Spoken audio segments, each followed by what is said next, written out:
진정한 성장을 위해서는 당신이 마음의 소리가 아님을, 당신은 그것을 듣는 자임을 깨닫는 것보다 더 중요한 것은 없다. 이것을 이해하지 못하면 당신은 목소리가 말하는 온갖 것들 중에 어느 것이 진짜 자신인지를 알아내려고 끙끙댈 것이다. 사람들은 자신을 찾기 위한 노력이라는 이름하에 온갖 변화를 경험한다. 그들은 이 목소리들 중에서 자신의 인격 중에서 어느 측면이 진정한 자신인지를 밝혀내려고 애를 쓴다. 그 대답은 간단하다. 어느 것도 아니다. 객관적으로 관찰해보면 당신은 목소리가 하는 대부분의 말들이 아무런 의미도 없다는 것을 알게 될 것이다. 대부분은 그저 시간과 에너지의 낭비일 뿐이다. 사실을 말하자면 삶의 대부분은 당신의 마음이 삶에 대해 짓거리는 말과는 전혀 상관없이 당신의 통제력을 훨씬 넘어선 힘의 흐름에 따라 전개될 것이다. 그것은 잠자리에 누워서 내일 아침에 해가 뜨게 할 건지 말 건지를 결심해야 한답시고 고민하는 것과도 같다. 변하지 않는 것은 태양은 떴다가 진다는 것이다. 이 세상에는 무수한 일이 일어나고 있다. 그것에 대해서 당신이 원하는 바를 얼마든지 생각해 볼 수는 있겠지만 삶은 변함없이 펼쳐질 것이다. 사실 당신의 생각이 이 세상에 미치는 힘은 당신이 희망하는 것보다 훨씬 미미하다. 객관적인 눈으로 자신의 모든 생각을 잘 들여다보면 그 대부분의 생각이 정말 아무런 의미도 없음을 깨달을 것이다.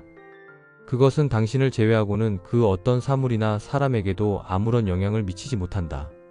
그것은 그저 지금 일어나고 있는 일에 대해서, 과거에 일어났던 일에 대해서, 아니면 앞으로 일어날지도 모를 일에 대해서 당신의 기분이 좋아지거나 아니면 나빠지게 만들고 있을 뿐이다. 내일은 비가 오지 않기를 바라면서 시간을 보낸다면 헛일을 하는 것이다. 당신의 생각은 비를 그치게 하지 못한다. 언젠가는 당신도 마음속에 끊임없는 짓거림이 아무짝에도 쓸모없는 것임을, 그리고 끊임없이 모든 것에 간섭하고 알려고 하는 그것이 다 부질없는 짓임을 알게 될 것이다. 그리고 마침내 문제의 진정한 원인은 삶 자체가 아니라는 것을 깨달을 것이다. 문제의 진정한 원인은 삶을 놓고 버리는 마음의 온갖 소동이다. 여기서 중요한 의문이 올라온다.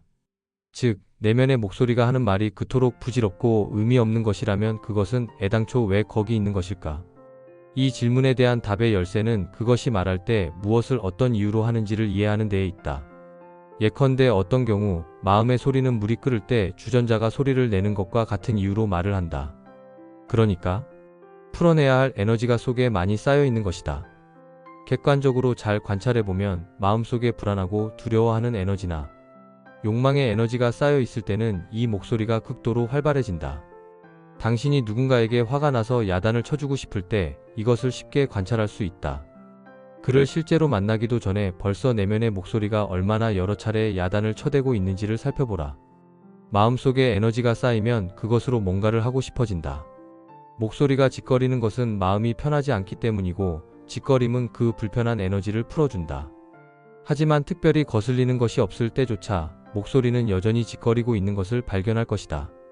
길을 걸어가다가도 그것은 이렇게 짓거린다. 저게 좀 봐. 레브라도 종이야? 야, 저 차 안에는 또 다른 개가 있네. 저놈은 옛날에 우리 개 얼룩이를 닮았어. 우와, 올즈모빌도 있네. 알래스카 번호판을 달고 있어. 저건 이 근방에는 흔치 않은 건데. 그것은 사실 당신에게 세상을 중계방송해주고 있다. 하지만 그게 다 무슨 소용인가?